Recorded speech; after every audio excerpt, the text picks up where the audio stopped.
Welcome to Historical Legacies. Here we dive into history's most intriguing stories, unraveling mysteries and uncovering truths from the past. Subscribe to join our journey through time's greatest moments. Introduction: Helen of Troy. Her name has echoed through history as both a symbol of breathtaking beauty and the catalyst for one of the greatest wars ever fought. Was she a pawn of fate, a woman trapped between the desires of men, or a figure who wielded influence in ways history has overlooked? Her story, veiled in myth and interwoven with reality, is one of passion, betrayal, and destruction. Born to Zeus and Leda, her fate was sealed long before she became the wife of Menelaus and later the fabled lover of Paris. But Helen was not just a woman stolen. She was the epicenter of a conflict that shattered kingdoms, altered history, and gave birth to legends. The Trojan War was not merely a fight over love. It was a war of pride, politics, and divine intervention. Behind the poetic grandeur lies the raw truth of a war that lasted a decade and shaped civilizations. Who was Helen of Troy truly? Was she a victim, a conspirator, or a force beyond mortal comprehension? This documentary unravels the layers of history, legend, and intrigue surrounding her name, leading to a shocking, inevitable downfall that still fascinates the world. Part 1. A birth marked by the gods. The story of Helen of Troy begins not with war, but with the will of the gods. Zeus, the mighty ruler of Olympus, cast his gaze upon Leda, the queen of Sparta, and decided her children would bear both the gifts and burdens of divinity. Taking the form of a swan, Zeus descended upon her, his wings beating against the night, entwining her fate with his own. That same night, Leda also lay with her mortal husband, King Tyndareus, creating a mystery of bloodlines that would haunt the generations to come. From this union, legends say 2 eggs were laid, one carrying the divine children of Zeus, the other the mortal heirs of Sparta. From these eggs hatched 4 figures of destiny: Helen, Clytemnestra, Castor, and Pollux. But it was Helen who shone above all. From infancy, her beauty was unparalleled, her presence unnatural in its perfection.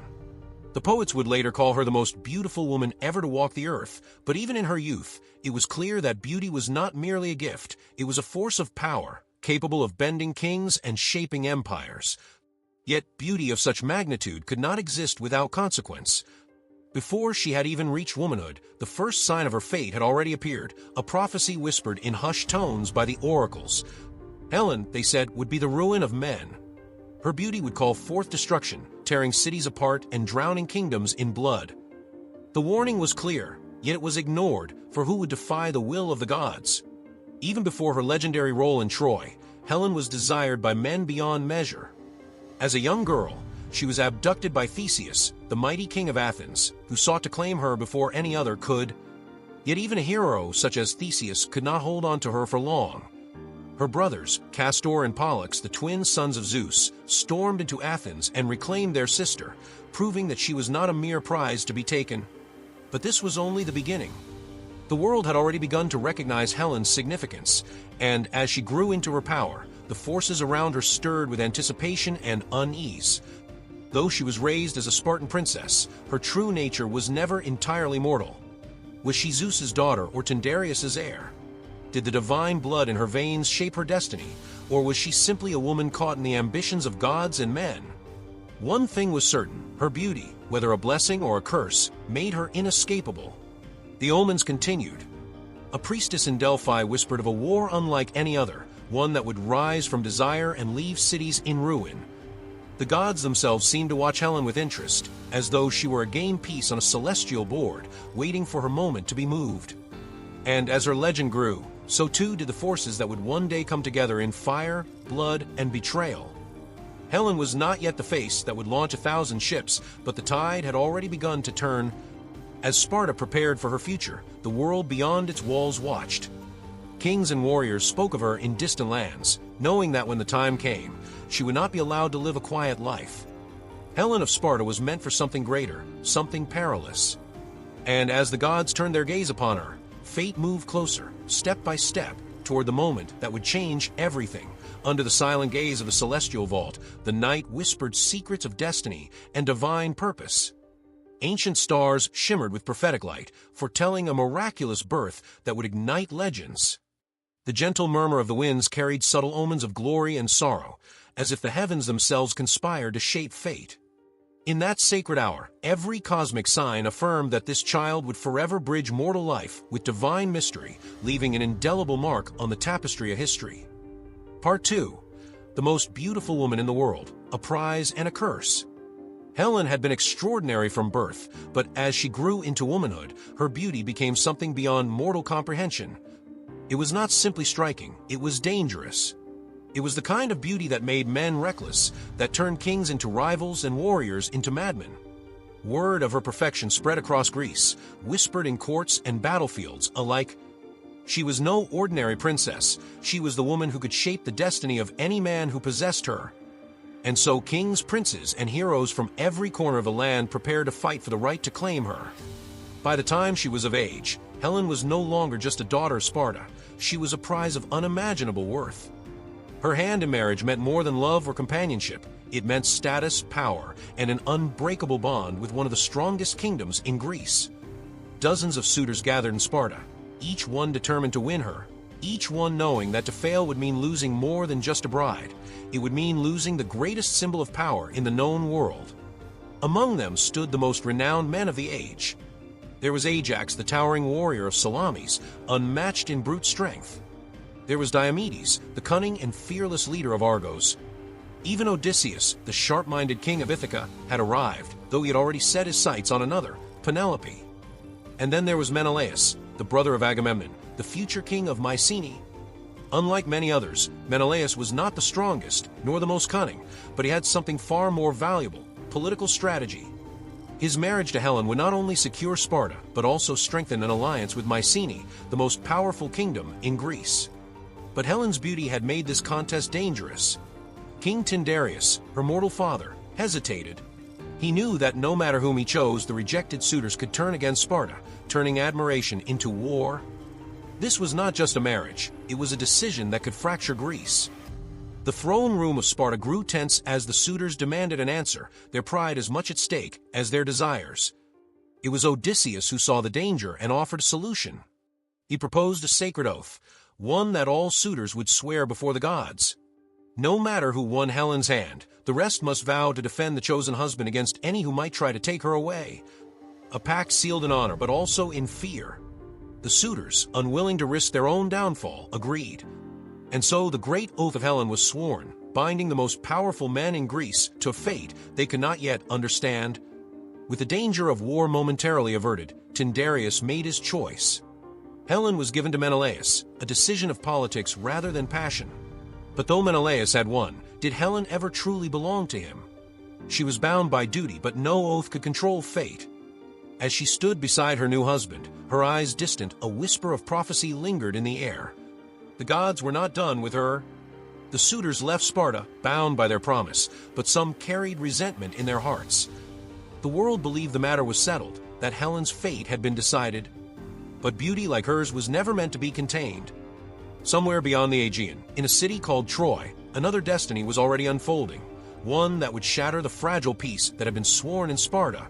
Beyond mere physical allure, Helen's presence exuded an otherworldly magnetism that stirred ancient prophecies. Whispers of destiny and forbidden desire mingled in every admiring glance, hinting that her beauty was a harbinger of both adoration and doom. In quiet moments, the essence of her charm evoked enigmatic muses and delicate fates, revealing that every facet of her grace carried a hidden price. This mesmerizing allure promised both celestial honor and tragic consequence, setting the stage for a legacy steeped in paradox. Beyond the dazzling glow of her beauty, whispers in quiet chambers spoke of a deeper allure, a mystique that enchanted not only the eyes but also the hearts and minds of those who encountered her. In secluded moments, poets and philosophers debated whether her radiance masked hidden sorrows or hinted at a transcendent purpose. Her presence ignited dreams of eternal youth and passion, while simultaneously foretelling a tumultuous destiny that no mortal could ever fully comprehend. The enigma of her charm thus became a silent promise of both sublime ecstasy and inevitable tragedy. Part 3. The Suitors' Pact, a kingdom at stake. The choice had been made. Menelaus, brother of the powerful Agamemnon, had won Helen's hand. But though Sparta had declared its decision, the hearts of the other suitors did not all surrender. In the great halls of Sparta, where feasts were laid and celebrations roared, there were those who smiled through clenched teeth, raising their cups in forced toasts. A kingdom had been secured, but a storm was brewing beneath the surface. The union of Menelaus and Helen was not just a marriage, it was a shift in power. Sparta and Mycenae, two of the greatest forces in Greece, were now bound by blood, a connection that fortified both kingdoms. Menelaus, now king of Sparta, sat beside his radiant bride, his status elevated beyond what he alone could have achieved. But alliances built on strategy and oaths are fragile when mixed with wounded pride. The suitors who had failed to win Helen had sworn their vow, an unbreakable promise to defend Menelaus's right to his queen against any threat. Yet even as they pledged their loyalty, shadows of doubt crept into their minds. Some whispered among themselves as they departed, their voices laced with bitterness. Others left in silence, their hands tightening on their swords. Helen was still the most desired woman in the world, and not all men accepted defeat so easily. Helen, now Queen of Sparta, was no ordinary bride. She was the beating heart of a kingdom, the unshakable proof of Menelaus's claim to power. Yet was she truly his, or was she merely a prize passed from one ruler to another? As she stood beside him, draped in silk and gold, her mind drifted beyond the marble halls of Sparta. Did she feel secure in her place, or was there an unease she could not name? The gods had watched this marriage with interest, and some were not pleased. On the night of the wedding, the skies grew restless. The winds howled through the palace corridors, rattling torches and stirring uneasy dreams. A seer, a man with sight beyond mortal eyes, stood in the great hall and spoke a warning. She will not remain here. Her fate is not sealed. This union is built on oaths, but will end in war. His words chilled the air, but no man could yet comprehend their meaning. The tension in Greece had not truly ended. It had only been delayed. As the suitors returned to their own kingdoms, their loyalty remained uncertain. Some burned with quiet resentment, others made their peace, but all left knowing one thing. Helen was not just a woman. She was the key to something far greater. And if she were ever taken, whether by force or desire, the very foundation of Greece would tremble. In the halls of Troy, a young prince had not yet heard Helen's name, but fate was already guiding his steps toward her. The corridors of Sparta resonated with unspoken tension, where ancient oaths met ambitious hearts. Every handshake and silent vow echoed with the weight of honor and the shadow of impending strife. Leaders and warriors alike felt the stir of destiny as fragile alliances intertwined with personal pride. In hushed moments away from the pomp, subtle glances and quiet murmurs foretold that the bonds forged that day would ripple into the future, altering the course of nations. The delicate balance of loyalty and rivalry hovered, promising both unity and ultimate betrayal. Part 4, A Fateful Meeting, Paris and the Temptation of Troy. Before Paris was even born, a prophecy warned of his fate. A seer had stood before King Priam and Queen Hecuba of Troy, his voice trembling as he spoke of the doom that their child would bring. He will be the ruin of Troy. If he is allowed to live, the city will fall. The queen, heavy with child, had dreamed of giving birth to a flaming torch, a vision of destruction that sealed Paris's fate before he took his first breath. When the boy was born, Priam made a terrible decision. He could not bear to kill his own son, but he could not defy fate either. The infant was sent away, left to die on the slopes of Mount Ida. But fate is not so easily denied. A kind shepherd found the abandoned child, raising him as his own, never knowing that this boy was a prince of Troy. Paris grew up among the flocks, unaware of his true lineage, but something inside him always burned with the sense that he was destined for more. It was on this mountain, far from the walls of Troy, that Paris's fate was sealed. One day, as he tended his sheep, 3 figures descended from the heavens, Hera, Athena, and Aphrodite. They stood before him, radiant and terrible, each demanding that he judge them in a contest of beauty. In his hands they placed a golden apple, inscribed with the words, "To the fairest." Paris had no desire to choose, but the goddesses would not be denied. One by one, they offered him gifts beyond imagining. Hera, queen of the gods, promised him power beyond measure, a kingdom stretching across the world. Athena, goddess of wisdom and war, swore to make him the greatest warrior who had ever lived. But Aphrodite, goddess of love, offered something different. "I will give you the love of the most beautiful woman in the world," she whispered. "Helen of Sparta will be yours." Paris did not hesitate. He handed the apple to Aphrodite, sealing his fate and the fate of Troy itself. The gods watched in silence, knowing what this choice would bring. Soon after, messengers from Troy arrived on Mount Ida. They brought news that stunned the shepherd boy. He was not a common herdsman, but the lost prince of Troy. Paris returned to his father's palace, welcomed with joy, his past exile forgotten. But his heart was already restless. He had seen the vision Aphrodite had placed in his mind, the face of Helen, a woman he had never met, yet one he already longed for. His destiny had been set in motion. What Paris saw as a divine gift, the Greeks would see as an unforgivable crime. He believed he had one love, but in truth, he had inherited a war. The gods had placed their pieces on the board, and now the mortals would play their roles. Paris was no longer just a shepherd, nor simply a prince. He was the spark that would ignite a fire no man could extinguish. Far away in Sparta, Helen lived unaware of the storm that was coming for her. In the rugged landscapes where fate and fortune entwined, Paris's journey radiated with unexpected serendipity. The rustle of ancient olive groves and the murmurs of distant streams carried hints of a love that defied mortal limits. Each footstep on sun-worn paths echoed with the legacy of myth, as if the earth itself guided him toward an irreversible choice.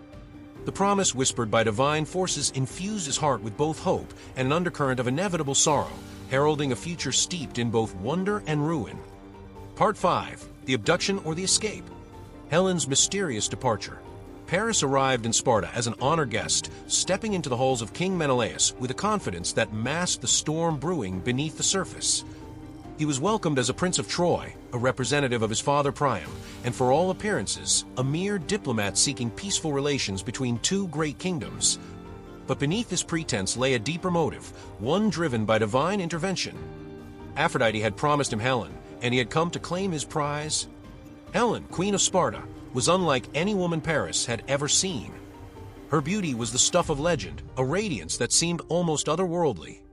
Yet she was more than just a symbol of desire. She was a wife, a mother, and a queen bound by duty. To Menelaus, she was the jewel of his kingdom, but was she truly content in her role? Some say she longed for escape, that her life in Sparta felt like a gilded cage. Others argue that she loved her husband and had no desire to betray him. The truth, as always, lies somewhere between myth and reality. Menelaus, unaware of the danger lurking in his own home, soon departed for Crete, leaving Paris and Helen alone. It was in this fragile moment that fate intervened. The question that has echoed through history remains: did Helen fall in love with Paris and leave of her own will, or was she taken against her wishes? One version of the tale speaks of seduction. Paris, young and charming, whispered words of love and adventure, painting visions of Troy as a paradise where she would be worshipped as a goddess. Perhaps Helen, restless and weary of the rigid life in Sparta, found herself enchanted by his promises. But another version tells of a far darker reality, that Paris, blinded by desire and emboldened by Aphrodite's promise, stole Helen away under the cover of night. That she fought, resisted, but was ultimately powerless against the will of the gods and the ambitions of men. Yet another tale suggests a third possibility.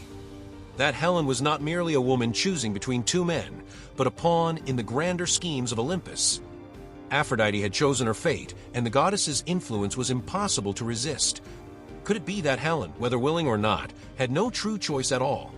As Paris and Helen set sail for Troy, the weight of their actions loomed over them. The sea carried them toward their future, but behind them, a storm was rising. Word of Helen's disappearance reached Menelaus, and his grief turned swiftly to rage. To him, it did not matter whether Helen had left by choice or by force. Either way, she had been stolen. And a theft of this magnitude was not one that the Greeks would ignore. Paris believed he had won the love of the most beautiful woman in the world, but in reality, he had won the wrath of an empire. He had taken more than a queen, he had taken the pride of Greece, and for that, there would be war. As their ship approached the shores of Troy, Helen stared toward the looming city, her heart a battlefield of its own. Had she truly escaped, or had she merely traded one prison for another? As twilight deepened, elusive shadows danced around Helen's destiny, intensifying the mystery of her departure. Unseen forces and inner resolve intertwined in a silent ballet of longing and regret. In the quiet aftermath of a fateful decision, every moment vibrated with the tension of what might have been. The subtle interplay of desire and duty whispered by the winds of fate, left an enduring impression of both vulnerability and defiant strength, hinting at the profound cost of choices made under divine command. Part 6. Rage across Greece, the call to war. Menelaus stood frozen as the news struck him like a blade. Helen was gone. His queen, his pride, his very honor had been taken from him. In the halls of his palace, the whispers of servants and advisors confirmed his worst fears. Paris of Troy had stolen her away, slipping from Sparta's shores under the cover of night. But was it truly theft, or had Helen left of her own free will? To Menelaus, it did not matter. The only thing that mattered now was vengeance. In the world of Greek kings, an insult of this magnitude was not simply a personal loss. It was a challenge to all of Greece. Menelaus could not allow himself to be seen as weak. His pain transformed into fury, and his fury into resolve. He turned to the one man who could turn this slight into a campaign of destruction, his brother, King Agamemnon of Mycenae. Agamemnon was not a man who needed much convincing. Ambitious and ruthless, he had long sought an opportunity to expand his power, and now fate had given him the perfect excuse. A war against Troy was not merely about Helen. It was about dominance, control, and proving Greek superiority. Menelaus demanded his wife's return, but Agamemnon saw an empire waiting to be crushed. Yet war could not be waged alone. Menelaus and Agamemnon needed the strength of Greece's greatest warriors. But there was no need for empty pleas. All of Helen's former suitors had sworn the oath of Tyndareus, a binding vow to protect Helen's marriage, no matter what. It was time to collect on that oath.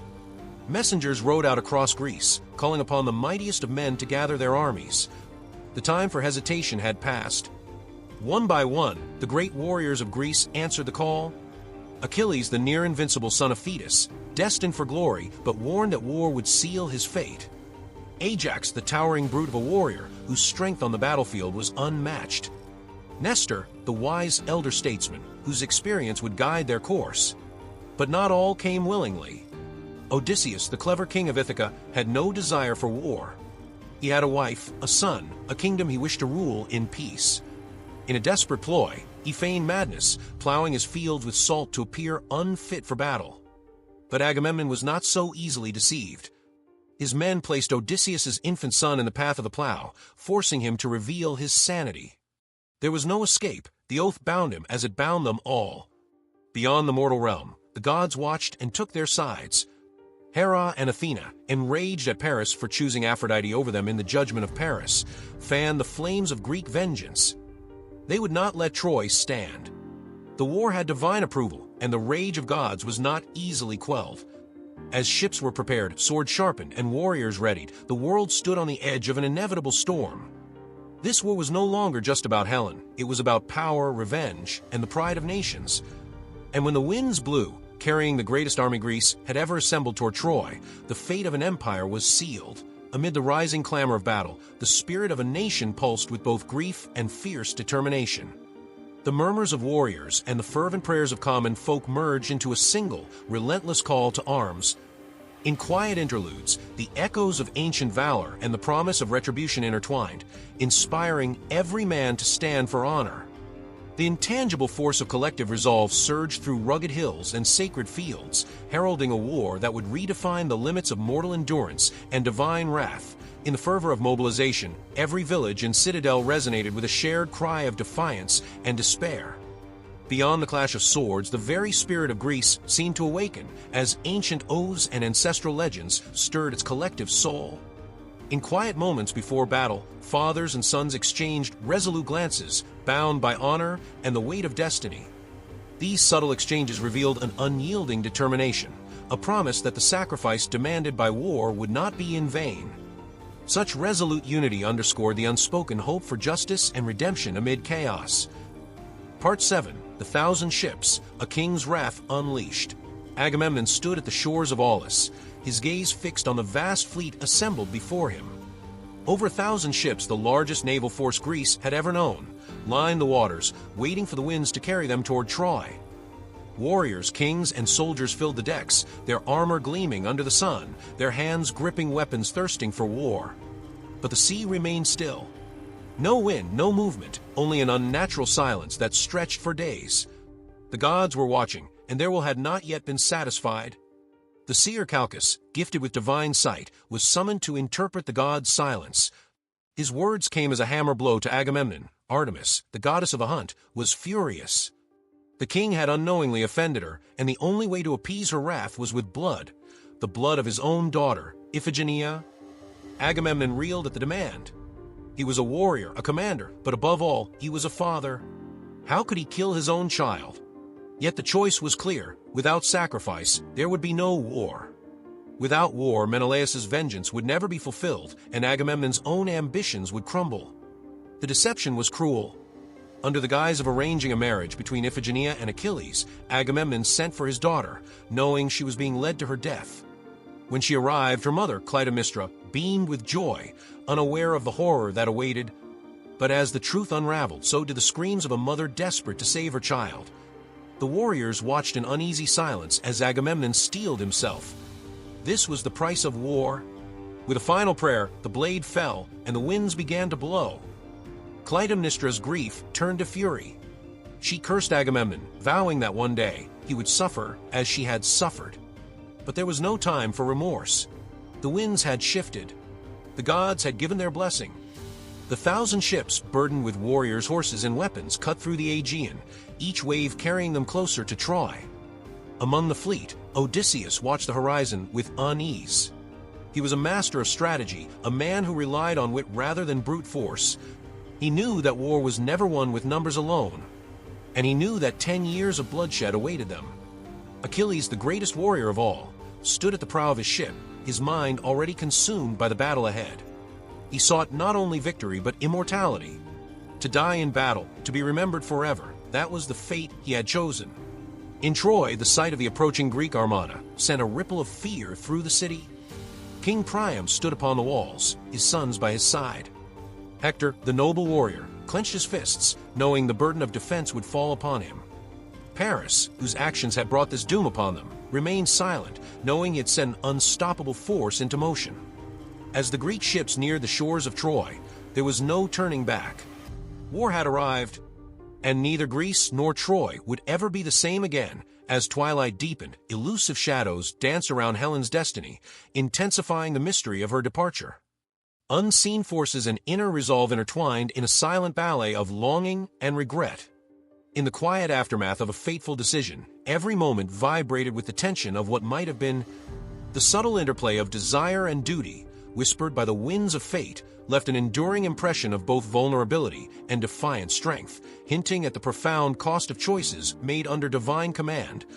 Part 8. Helen in Troy. Love, Guilt, and a Divided Heart. The towering walls of Troy loomed over Helen as she entered the city, a queen in exile, a woman claimed by fate. The grand palace of King Priam welcomed her with golden halls and lavish feasts, but behind the hospitality lurked unspoken fears. She was the most beautiful woman in the world, yet beauty alone could not shield her from the whispers of resentment. To some, she was a prize. To others, a curse. Paris stood by her side, his love unwavering, his confidence unshaken. He had risked everything to bring her to Troy, believing in the destiny promised by Aphrodite. But as Helen looked into his eyes, she saw not the reckless lover who had defied Greece, but a man unaware of the storm he had unleashed. Troy had chosen to shelter them, yet it was Helen who bore the weight of the war that followed. King Priam, wise and noble, treated her with kindness. He did not blame her for the war, but rather saw her as a woman caught between the wills of men and gods. "You are a guest in my house," he assured her, "not a prisoner." But outside the palace, the murmurs of discontent grew louder. Hector, the greatest warrior of Troy, was less forgiving. He watched his city prepare for battle, its people sharpening weapons and fortifying walls, and saw in Helen the cause of their suffering. "What have you brought upon us?" he asked, his voice heavy with duty. To him, she was not merely a woman swept away by love, but the reason his people would bleed. He did not hate her, but neither could he ignore the cost of her presence. Among Troy's women, Helen's beauty did not inspire admiration. It bred suspicion. Servants whispered behind her back. Noble women regarded her with thinly veiled jealousy. They saw her as the outsider for whom their husbands, brothers, and sons would die. Even as she walked through the palace, draped in silks, Helen felt the cold gaze of a city that had welcomed her but had not embraced her. Yet her greatest torment did not come from Troy. It came from within. At night, she stood on the palace walls, gazing at the distant fires of the Greek camp. She imagined Menelaus among them, his fury a storm waiting to strike. She pictured Odysseus, the cunning mind that would shape the war, and Achilles, the warrior whose rage cannot be contained. Did they see her as a traitor? Had she truly abandoned her homeland, or had fate torn her from it? Paris reassured her with sweet words and gentle hands, but doubt crept into Helen's heart. Had she made a choice, or had the gods made it for her? She had followed passion, but at what cost? Would history remember her as a queen, or as the woman who doomed an empire? And so, Helen watched as both sides prepared for war. She was at the center of it all, a woman loved and hated, desired and condemned. A queen without a kingdom, a captive without chains. The battle for Troy had not yet begun, but for Helen, the war within had already started. Within the storied walls of Troy, the quiet corners and shadowed archways held untold whispers of inner turmoil. Helen's gaze, drifting over ancient tapestries and forgotten relics, revealed layers of passion and regret unspoken. In fleeting moments of solitude, the mingling of hope and despair painted a portrait of a soul caught between love's promise and the burden of consequence. Every silent tear and wistful sigh deepened the enigma of her existence as she wrestled with a destiny fraught with both adoration and anguish. Part 9. The Gods Take Sides, Divine Wrath and Favor. From the heights of Olympus, the gods watched as the war unfolded, their rivalries and loyalties shaping the fate of mortals below. The Trojan War was not merely a conflict of men, it was a battle waged by the divine, each god tipping the scales in favor of those they deemed worthy. Some sought vengeance, others pursued glory, but none would allow this war to be fought without their interference. Zeus, the mighty king of the gods, observed with measured restraint. Though all-powerful, he refused to take a side. He knew that fate had already written the outcome, and yet he did not reveal it. He allowed the war to rage, granting mortals their illusions of control. But the other gods were not so patient. They were not content to watch, they sought to decide. Hera, queen of the heavens, burned with rage. Paris had dared to choose Aphrodite over her in the judgment of the fairest, and for that, she would see Troy destroyed. Alongside Athena, the goddess of wisdom and war, she pledged her support to the Greeks. They whispered strategies into the minds of Greek warriors, guiding their hands in battle. They strengthened their bodies, ensuring their strikes hit true. Every Greek victory was not merely a triumph of skill, but of divine favor. Aphrodite, goddess of love, had made a promise, and she would keep it. Paris had given her the golden apple, and in return, she had given him Helen. But she had not foreseen the war that followed. She shielded Paris from harm, ensuring he survived battles where others would have perished. When Menelaus nearly struck him down in a duel, she intervened, whisking him away in a cloud of mist. But her power had limits, and even she could not turn the tide of war alone. Apollo, the radiant god of prophecy and plague, stood with Troy. He had favored them from the beginning, guiding their warriors and cursing their enemies. He struck the Greek camps with disease, sending deadly plagues upon their armies. When the Greeks offended him, he rained down arrows of sickness, thinning their ranks before a single sword was drawn. Hector, Troy's greatest champion, fought with Apollo's blessing, his spear guided by unseen hands.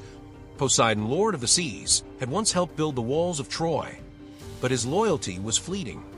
When the Greeks called upon him, he answered. In moments of crisis, he sent waves crashing against the Trojan fleet, ensuring Greek ships survived when they should have been lost. His aid was subtle, but it was there, shifting the course of the war in small but devastating ways.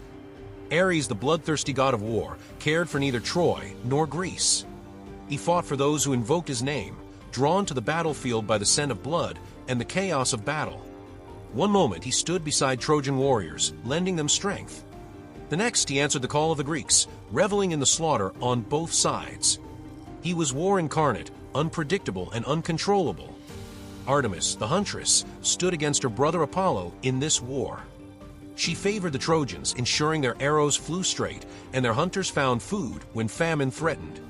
But her presence was not enough to secure their victory. The gods played their games, but fate had already woven its tapestry.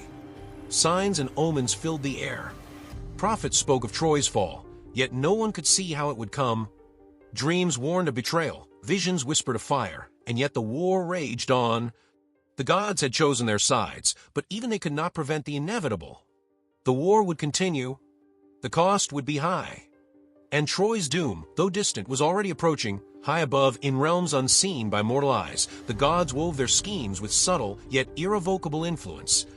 Celestial forces, indifferent yet potent, clashed in a silent symphony that reverberated through the chaos of war. In the space between divine decree and mortal struggle, each intervention was a quiet echo of eternal ambition and retribution.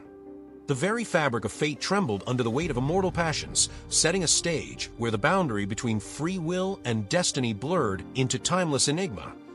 Far from mortal eyes, the silent machinations of the divine continued unabated, weaving an intricate tapestry of favor and fury. Each subtle intervention carried the weight of eternal ambition, casting ripples that altered the fates of warriors and kings alike. Amid divine debates and celestial rivalries, mortals felt an inexplicable pull, a reminder that their struggles were mere echoes of a grander, otherworldly contest. The gods' hidden deliberations infused the battlefield with an unpredictable energy, ensuring that every triumph and tragedy was as much a product of immortal whim as of human valor. Part 10. The Fall of Heroes, Achilles, Hector, and the Cost of War.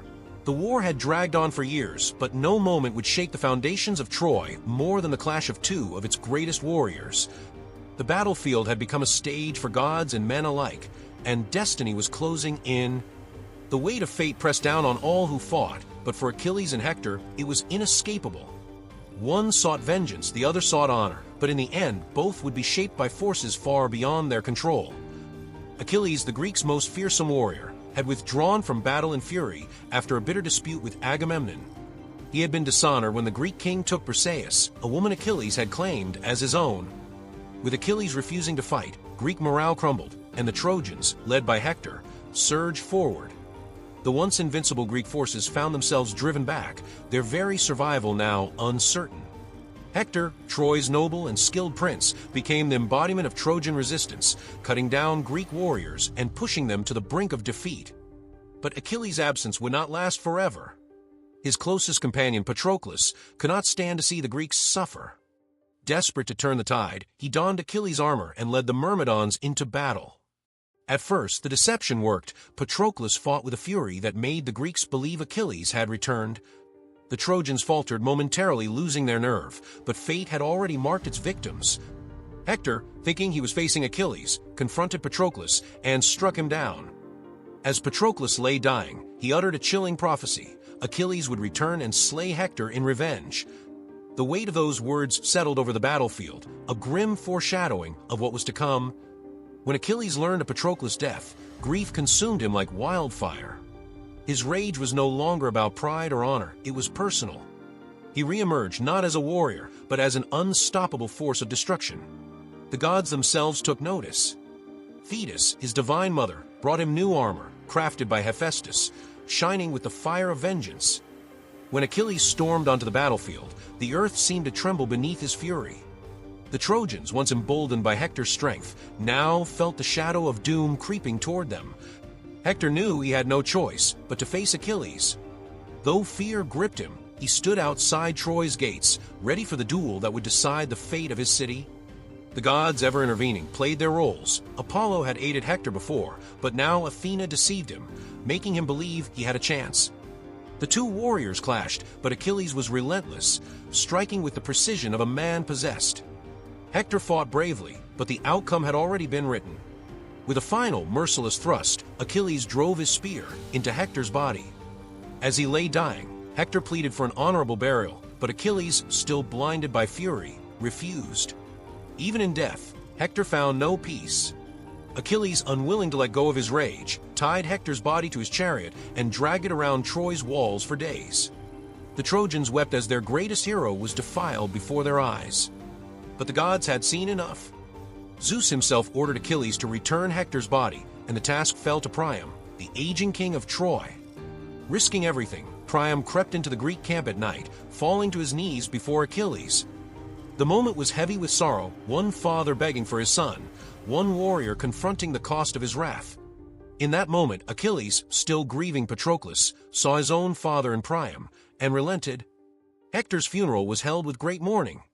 The pyre burned high into the night, its smoke carrying the last hopes of Troy into the heavens. The cost of war had never been higher. Achilles had avenged Patroclus, but fate was not done with him yet. His own death loomed on the horizon, and the fall of Troy was drawing ever closer. Amid the clamor of battle and the mournful cadence of loss, the valor of heroes became immortalized in the sorrowful winds. Each fallen warrior etched an eternal elegy into the hearts of those who survived, a testament to sacrifice and the relentless tide of fate. In the quiet aftermath of heroic clashes, whispered legends and timeless laments celebrated both honor and the piercing agony of defeat. The legacy of these titanic struggles endured, a somber reminder that even the mightiest are bound by the inexorable cost of war. Part 11. The Wooden Horse, Deception's Final Blow.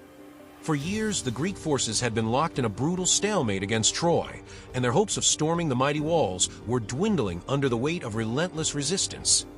In a moment of desperate ingenuity, Odysseus, celebrated for his cunning and resourcefulness, conceived a plan that would change the course of the war forever. With exhaustion and pride at a low ebb, the Greeks resolved to abandon the hopeless siege and feign a retreat from Troy's shores as if surrender were their only option. Their final stratagem was embodied in the creation of a colossal wooden horse that they claimed was an offering to the gods in honor of Troy's victory over the Greeks. To lend credibility to their ruse, the Greeks left behind not an entire army, but only one soldier named Sinon, whose role was to persuade the Trojans that the horse was a sacred gift and a token of their retreat. Sinon, with a silver tongue and unwavering resolve, wove a tale so convincing that he described the Greeks as defeated warriors seeking refuge, while promising that the horse was imbued with divine protection for Troy's future. Within the walls of Troy, the atmosphere was charged with conflicting emotions as hope battled with caution in the hearts of its citizens.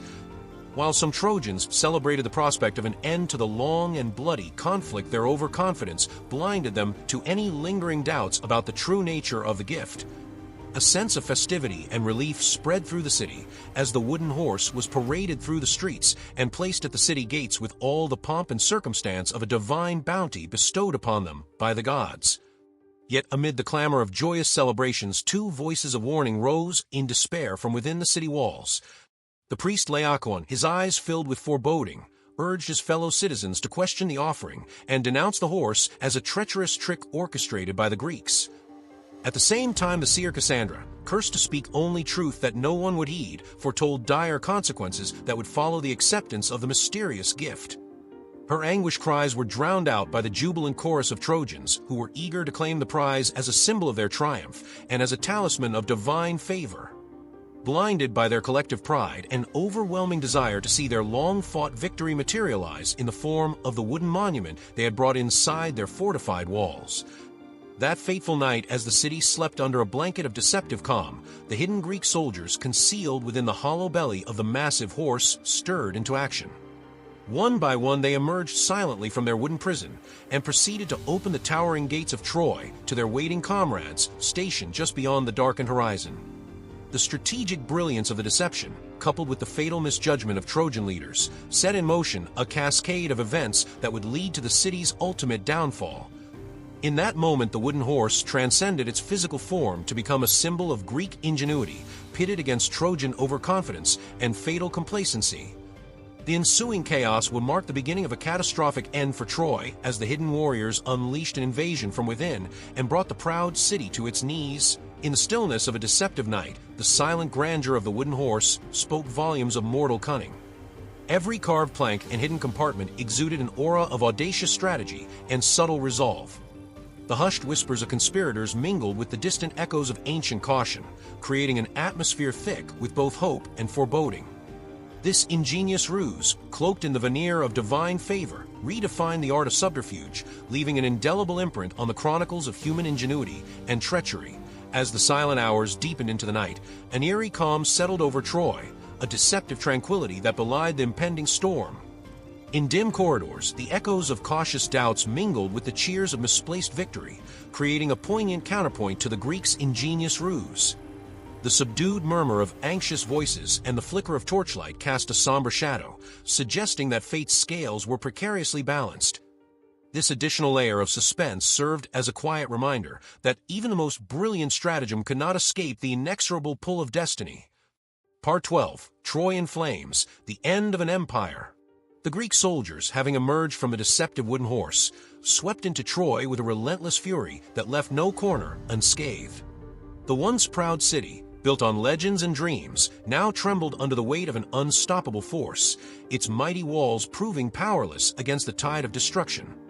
The gleam of victory in the eyes of the Greeks quickly turned into a savage assault that transformed Troy into a burning labyrinth of chaos and despair. In every street and every courtyard, flames roared as if they were alive, devouring temples, homes, and the remnants of a civilization that had once symbolized glory and honor. The air filled with acrid smoke that blurred vision and choked hope, while cries of anguish mingled with the crackling of fire and the clash of weapons. Citizens who had once celebrated their cultural heritage now fled in terror, their footsteps echoing on cobblestones as they sought escape from the inferno that consumed their world. King Priam, the aged ruler of Troy, stood helpless on the ramparts, his heart shattered by the sight of his beloved city reduced to embers and ruin. His voice, hoarse with grief, rose in vain prayers to the gods who had long played their part in this tragic destiny, yet offered no solace as his empire crumbled beneath him. The weight of betrayal and miscalculation pressed upon the Trojan leaders, for their overconfidence had blinded them to the subtle warnings and omens that foretold their doom. As the Greek warriors poured into the streets, they showed no mercy, their swords and spears meting out brutal justice to those caught in the tumult of war. Looting and pillaging replaced honor with savagery, and even amidst the chaos, the ghosts of fallen heroes whispered of glory now lost forever.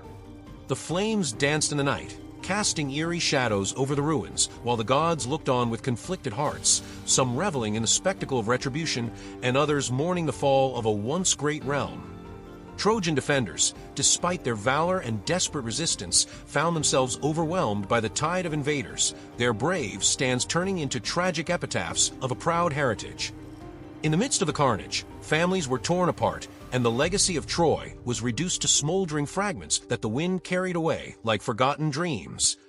The city streets, once alive with art and music, now echoed with the dirges of loss and the final toll of fate that had been sealed by human folly and divine meddling. Every pillar that crumbled and every structure that collapsed symbolized not only the fall of Troy, but the end of an era where honor and beauty reigned in the face of mortal ambition. The irony was bitter and profound. The very pride that had sustained Troy had become the instrument of its undoing, as complacency and misjudgment paved the way for inevitable ruin. In that final devastating hour, the empire of Troy succumbed to flames, leaving behind a legacy of sorrow, caution, and a stark reminder that even the greatest civilizations can fall when blinded by hubris. As the last sparks faded into the night, the world bore witness to the end of an empire, and the echoes of Troy's fall resonated across time, foreshadowing the paths of justice, redemption, and the inexorable march of fate that would shape the future of all who survived. Amid the raging inferno, each ember carried the weight of shattered dreams and the silent lament of a once proud civilization. The consuming blaze, a fierce arbiter of fate, illuminated the tragic beauty of inevitable downfall. In the haunting glow of destruction, every crumbling wall and falling column whispered the bittersweet elegy of lost glory. The flames, relentless and transformative, forged a legacy of sorrow and remembrance that would echo through the corridors of time. Part 13, Helen's Fate, Justice, Redemption, or Escape. In the aftermath of Troy's ruin, as the embers of a fallen empire smoldered in the night, Helen found herself isolated amid the ruins of legend and consequence. The once revered beauty now faced a future shrouded in ambiguity, her fate a battleground between divine judgment and mortal compassion. Haunted by the memories of war and the sorrow of lost heroes, she wandered the desolate outskirts of a world that both revered and reviled her. In the silence that followed the chaos, Helen's inner voice rose above the clamor of vengeance and regret, questioning whether she deserved redemption or deserved endless punishment. The gods, whose fickle favor had once set the wheels of destiny in motion, now watched her with a mixture of indifference and unresolved rivalry, their motives as inscrutable as the shifting sands of fate. Some whispered that her beauty had been both a weapon and a curse, a double-edged gift that condemned her to a life of penance, while others claimed she was merely a pawn in a divine game, stripped of agency yet burdened with guilt. The Greeks, still nursing their wounds and the ravages of war, debated whether to condemn her as the instigator of strife or to pity her as a tragic figure ensnared by forces beyond her control. In distant Sparta, memories of a once glorious queen stirred conflicting emotions, for many saw her as a symbol of past splendor, while others regarded her return as a threat to honor and order. Faced with the stark reality of her actions, Helen grappled with a profound internal conflict, torn between the desire to atone for the bloodshed and the instinct to flee from a legacy of destruction. Her solitary journey became a pilgrimage of sorrow and introspection, each step echoing with the voices of fallen warriors and the lamentations of a city that had crumbled under its own pride. In quiet moments beneath star-laden skies, she questioned if escape from her destiny was even possible, or if she was doomed to wander as an eternal outcast, forever defined by a single, fateful choice.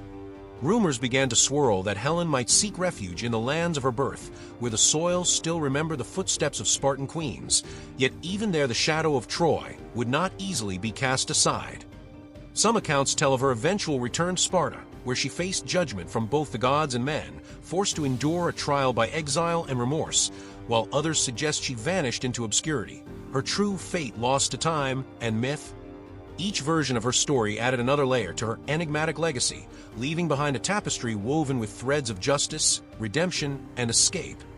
In the end, Helen's fate remained an open question, a riddle whispered by the winds of history and debated by scholars and poets alike, as her life embodied the eternal struggle between the promise of forgiveness and the sting of retribution.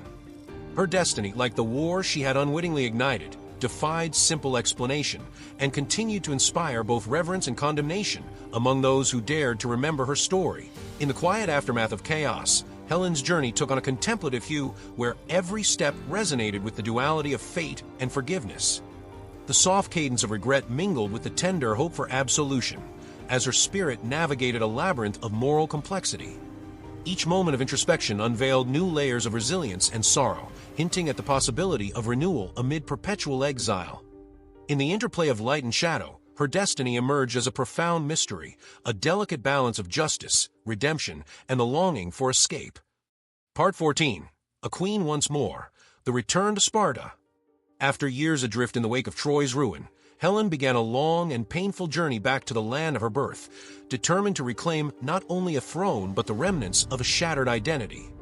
Her steps were heavy with sorrow and resolve, for every mile traveled carried memories of bloodshed, betrayal, and the weight of divine caprice. The road to Sparta was lined with the echoes of her past glory and the bitter whispers of regret, each moment a reminder of the choices that had set empires aflame. In the quiet solitude of the night, beneath a tapestry of countless stars, Helen wrestled with the ghosts of her former self and the uncertain promise of redemption. The journey was as much an inward pilgrimage as it was a physical return, her heart torn between longing for forgiveness and the burden of perpetual blame. Upon her arrival in Sparta, the city that once celebrated her as a radiant queen, Helen was met with a tumultuous welcome that mirrored the divided sentiments of its people. Some faces shone with nostalgic admiration, recalling a time when her beauty and grace had been the pride of the kingdom. Others bore scowls of resentment and accusation, unwilling to forget the role she played in inciting wars and upheaval. The air was thick with conflicting emotions, as whispers of scandal and sorrow mingled with hesitant hopes for renewal. Political factions stirred in the corridors of power, each seeking to harness or condemn her presence for their own ambitions. Elders recalled the golden age of Sparta, when Helen's image was woven into legends of splendor, yet younger voices decried the price paid in blood and honor. In council halls and public squares, debates raged about whether the woman who had once been the face of divine beauty could now be embraced as a symbol of resilience and rebirth. Haunted by the magnitude of her past, Helen moved with a quiet dignity, her eyes reflecting both the pain of loss and the spark of transformation. In intimate moments with trusted confidants, she confessed her inner struggle, a ceaseless battle between remorse and the faint hope that time might heal even the deepest wounds. The gods, ever watchful, seemed to murmur in the winds that swept through Sparta's olive groves, hinting that fate had not yet finished shaping her destiny. In the midst of this emotional maelstrom, Helen undertook acts of reconciliation, seeking to mend broken bonds and restore honor to a legacy tarnished by conflict. Public rituals were held where she offered prayers for forgiveness and blessings for a peaceful future, gestures that slowly began to thaw hearts hardened by past sorrows. Yet even as tentative acceptance emerged, the shadow of Troy and its devastating legacy loomed large, a constant reminder that redemption was a fragile and hard-won gift. In reclaiming her role as queen, Helen strove to balance the scales of justice and mercy, forging a new path that honored both her divine origins and her mortal frailties. Her return was not a triumphant homecoming, but a solemn promise that even amid the ruins of ancient wars, there could be rebirth and understanding. And so, as the sun set over the ageless spires of Sparta, Helen's silhouette merged with the city's enduring spirit, a bittersweet emblem of both past tragedies and the fragile hope of a renewed future. On the familiar roads of Sparta, the gentle rustle of olive leaves and the distant strains of ancient hymns heralded a new beginning. Helen's return carried the quiet promise of healing, as every step bridged the chasm between past regrets and future hope. In the soft glow of dawn, whispered memories of lost splendor intertwined with the resilient pulse of rebirth, creating a tapestry of renewal. This poignant homecoming, marked by both sorrow and tentative celebration, embodied the eternal possibility of transformation and enduring legacy. Part 15, Legend or Truth, the eternal mystery of Helen of Troy. In the aftermath of countless battles and the rise and fall of empires, the legacy of Helen of Troy remains as enigmatic as it is eternal. Her story has transcended the boundaries of history and myth, leaving behind a dual nature that challenges all who dare to understand it. For some, she is a factual figure whose life was steeped in political intrigue and personal tragedy, while for others, she is a timeless symbol of beauty and destructive desire. Helen's image has been immortalized in countless works of art, literature, and philosophy, each rendition blurring the lines between historical truth and poetic legend. The ancient poets spoke of her as the face that launched 1,000 ships, yet modern scholars debate whether she was a masterful schemer or an unwilling pawn caught in the divine machinations of gods and fate. This tension between myth and reality invites us to question the very nature of truth itself as we sift through layers of allegory and embellished narrative. Throughout the centuries, Helen's impact on culture has been profound and multifaceted. Artists have captured her likeness in sculptures and paintings, while playwrights and novelists have reinvented her story time and again, using her as a mirror to reflect the complexities of human ambition and desire. Her beauty, often celebrated as the epitome of perfection, has simultaneously been cast as a curse that led to unspeakable ruin. This paradox continues to fuel debates among historians and philosophers, each interpretation deepening the mystery surrounding her true character. The historical record offers only fragmented evidence of her existence, leaving us to rely on mythic narratives passed down through generations. Some accounts portray her as a willing participant in her fate, a woman who embraced her role as both muse and catalyst for war, while others depict her as a victim of circumstances beyond her control. The scarcity and contradictions in the evidence have rendered her an eternal enigma, one whose story is as much about the human condition as it is about a single individual. Helen's legend has also come to symbolize the eternal conflict between desire and consequence, serving as an allegory for the beauty that can both inspire and destroy. In every era, her image has been reinterpreted to reflect contemporary values and fears, from the classic tragedies of ancient Greece to the modern explorations of identity and power in film and literature. She stands as a reminder that even the most radiant allure carries with it the potential for catastrophic downfall, a truth that resonates with each generation witnessing the rise and fall of their own cultural empires. In today's world, Helen continues to captivate the imagination of scholars, artists, and the public alike. Whether seen as a scapegoat for the destructive ambitions of men or as a symbol of transcendent beauty that defies mortal constraints, her story invites endless reinterpretation. The mystery of Helen of Troy remains open-ended, a narrative that refuses to be confined by the limitations of fact or myth. Her legacy is an invitation to explore the ambiguous intersections of truth, legend, and the human spirit, ensuring that her story remains alive and provocative throughout the ages.